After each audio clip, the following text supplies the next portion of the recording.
1980 সালে বাংলাদেশ জাতীয় ফুটবল দল অর্থাৎ ছেলেদের জাতীয় দল এশিয়া কাপে খেলেছিল।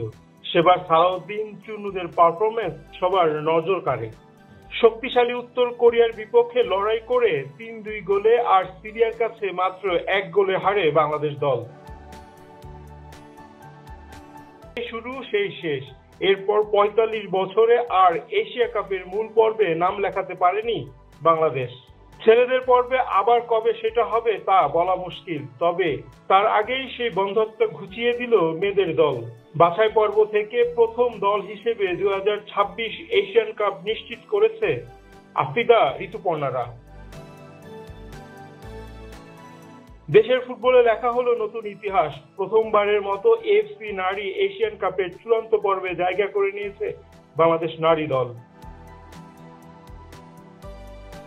এর আগে নিজেদের কাজটা বেশ ভালোভাবেই সেরে নেয় Monika মারিয়ারা। Gold's Gym is a globally recognized and well-established fitness brand with over 600 franchises around the world. Now at the Boshundara Sports Complex and Boshundara City. Gold's Gym Bangladesh. Admissions now open. বুধবার বিকেলে ইয়াঙ্গুনে স্বাগতিক মায়ানমারকে 2-1 গোলে হারায় বাংলাদেশ দল। এর আগে প্রথম ম্যাচে বাহরাইনকে বিধ্বস্ত করেছিল 7-0 গোলে। এই দুই জয়ে কার্যত নিশ্চিত হয়ে যায় বাংলাদেশের চূড়ান্ত পর্বে খেলা। অপেক্ষা ছিল 5 জুলাই গ্রুপ পর্বের শেষ ম্যাচের জন্য। তবে বুধবার সন্ধ্যায় একই গ্রুপে বাহরাইন তুর্কমেনিস্তানের ম্যাচ 2-2 গোলে ড্র হলে এক ম্যাচ হাতে রেখে গ্রুপ সেরা নিশ্চিত হয় বাংলাদেশের।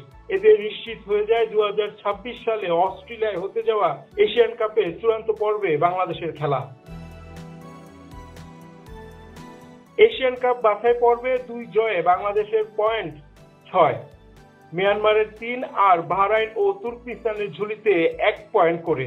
আগামী 5 জুলাই গ্রুপ পর্বের শেষ ম্যাচে যদি বাংলাদেশ তুর্কমেনিস্তানের কাছে হেরে যায় আর মিয়ানমার বাহরাইনকে হারিয়ে দেয়, তাহলে দুই দলের পয়েন্ট হবে সমান 6। তবে নিয়ম অনুযায়ী মুখোমুখি লড়াইয়ে জয়ী বাংলাদেশ দল হবে গ্রুপ চ্যাম্পিয়ন।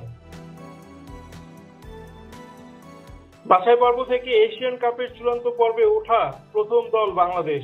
চূড়ান্ত পর্বের 12 দলের মধ্যে আগেই জায়গা নিশ্চিত ছিল 4 দলের।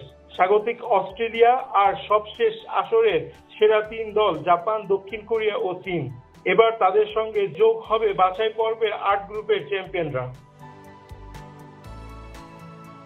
বাংলাদেশের ফুটবল ইতিহাসে এখন পর্যন্ত একবারই এশিয়ান কাপের মূল পর্বে খেলার কীর্তি আছে।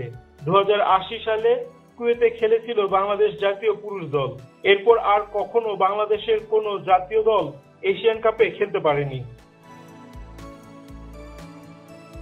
বর্তমানে ছেলেরা 2027 এশিয়ান কাপের বাছাই পর্ব খেলছে।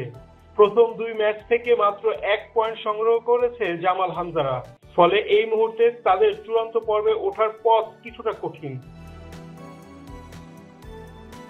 এমন সময় মেয়েদের জাতীয় দল দেখিয়ে দিল স্বপ্ন শুধু দেখা নয়, ছুঁয়েও ফেলা যায়। রায়হান রাসেল, বাংলাদেশ প্রতিদিন।